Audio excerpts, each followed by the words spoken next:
Office at McSinthil. Do you want to talk to me about your role? Sure. Yeah. So my role,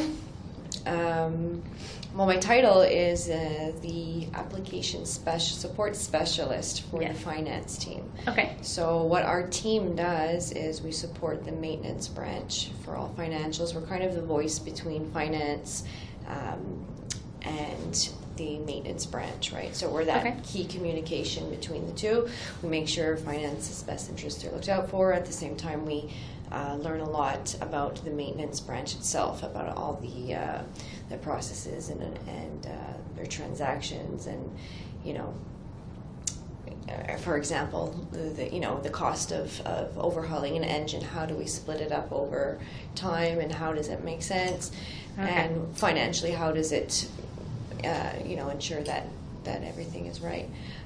My role specifically is so for the maintenance branch itself, they do a lot of transactions. They order parts, they scrap parts, so a lot of material inventory movement. Okay.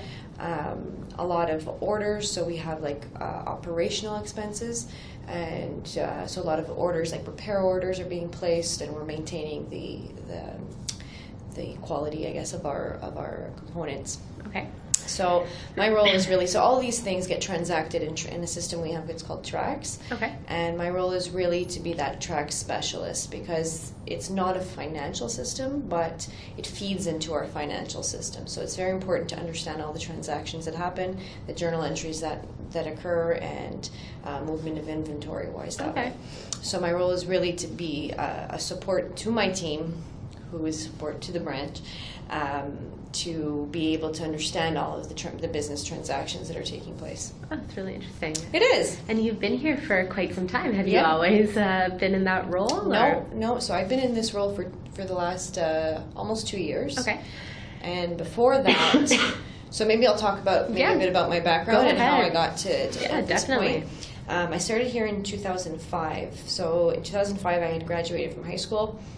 Didn't know what I wanted to do, and my dad actually worked here, and he's like, you know what, you can't just stay home and do nothing. He goes, either you're going to go to school or you're going to work. So I said, okay, fine, let me try working. I just don't know what I want to do. And so I was lucky enough to get a job here. It was a clerical job. Okay. So I worked in the hangar before. I don't know if you know the background of Avios. We used to have mechanics. Okay. The maintenance was actually done in Montreal and other places in Canada. Now that no longer happens. But so in the big hangar, where are we? Over there. Yeah. Over there. So my job there was to just basically walk around and ask the mechanics if they wanted to do overtime. So based on their qualifications and union rules and such. Okay. So that was pretty much, and doing some data entry on the tasks that they perform on the aircraft. So that was how I started, and after that, I made a transfer. So I was unionized at that time, and I made a transfer into technical records. So again, within the maintenance branch, but that was more of a move, because I there was really no growth in it for me anyways where I saw there, and I said, oh, technical records, that's an equivalent position, and so I did a lateral transfer there, and I learned a lot there. I was there for 6-7 years. Wow. 6-7 years. So in technical records, we maintain the quality of the records of all of the maintenance being performed, from tasks that are performed, components that are being installed, removed on the aircraft. So certain parts have life limits. You can't fly them more than X amount of time. They have to make sure that they're changed all the time. So we just maintain those records in the system. Okay. And from there, so I was there for, I think it was 6 or 7 years. Wow. So I did a lot of work there. And then what we have here is I had an opportunity to do an acting management role. Okay. And in a different team. So I was lucky enough to be asked to do this, and that I did for about a year, and that was an application specialist, but within the actual maintenance branch, within the components specific team. So I learned a lot there with the girl who I was working with, or the woman who I was working with, and she taught me a lot of stuff that I had no idea, right? Yeah. Like, she taught me how to code reports, like writing SQL. She taught me how to, how the whole that part of the business unit worked, and I thought that was really interesting. I loved doing that, and I was kind of upset that it was only on a temporary basis. Okay. And so it was like a 1-year type thing. Mm-hmm. And so as the year was approaching, I started, thinking, I don't want to go back to records. I did everything I could at that point in that area. I said, there's really no more growth, and being unionized, you're limited to promotions based on seniority, right, and not on qualifications, unfortunately. So, and I was kind of done with that whole environment, that whole way of working. To me, it was just like, this is holding me back, and I just don't want to be held back. So at that point, it was either I had to start kind of thinking, well, I'm going to look for something else, or it's just going to go back and it's going to be the same thing over and over. I'm going to be bored again. It's kind of, you know what I mean? It's, I learned a lot there, but at the same time, I want to take that knowledge and do something better with it. So from there, I made the decision that, okay, I'm going to start looking for something outside of that, go outside my comfort zone. I want to leave the union. I want to go into a management position.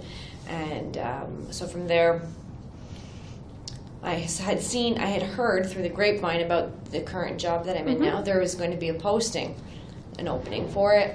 And I was like, okay, but I don't know. I don't have a background in finance. I don't know anything about finance. I don't think I'm going to get it. But you know what? I'm going to try anyway. See what happens. So when I had met with, I had done the interview, I was kind of worried that, I'm like, I don't have a finance background. I'm like, oh my God, how's this going to go? Yeah, I have good knowledge of the system. I helped with implementation of the new system. And I was like, I don't know, I'm going to do the best I can and try to figure it out. So from there, I went to the interview, and my current manager now, at the time, was telling me, he's like, listen, I know that you don't have a finance background. He goes, I just want to put you at ease that this position doesn't require it. We have lots of people who are educated in that. He goes, for me, what I'm looking for is really someone who is very good in the system that we have. And, we don't understand anything that the maintenance branch is doing. They do all these transactions. We don't know what it is. What we need is someone who specializes, who can focus and tell us what they're doing and what these transactions mean and how it reflects into our financial system. So I said, hey, that I don't really know much about the finance module in that system, but you know what? I'm really willing to learn. And so that I did the first interview, then I did the second interview, and that went really well. I had to do a presentation with, what I'm currently working on, what I do in terms of reporting, in terms of support to the actual team members. So I did that, and and then a couple, weeks later, they offered me the job, and I was like, this is great, this is amazing. So from there, so now it's been almost 2 years, and I've never been as happy as I am right now in a position here. So it felt really good, and I've learned a lot. I've learned a lot on the finance side that I'm not necessarily educated in, but I was able to, sometimes through experience counts for just as much. Yeah, so I was able to grasp all that, and again, you don't have to be an accountant or a designation or anything for the position I'm in right now. A lot of the team members are and do have that, so I have the opportunity to learn from them also, right? That's very interesting. Yeah. And how would you say your experience at Air Canada has been thus far? Well, okay, it's my 12th year now, so it's it passed super fast. When I first started my career in the hangar, to me it wasn't really, I didn't really take it very seriously because I was like, well, I'm just going to do this until I figure out what I'm going to do. And then at some point I realized that I really loved the company. I really liked, the values of the company, the fact that it's I don't know, it's Air Canada to me. It's a good Canadian brand. It's you tell somebody you work at Air Canada and they're like, oh really? They're impressed by that. So it's nice to have that reaction, and I feel again, through the progression, I've had my ups and downs, and it was never, against the company itself. I always loved working for Air Canada. It was more of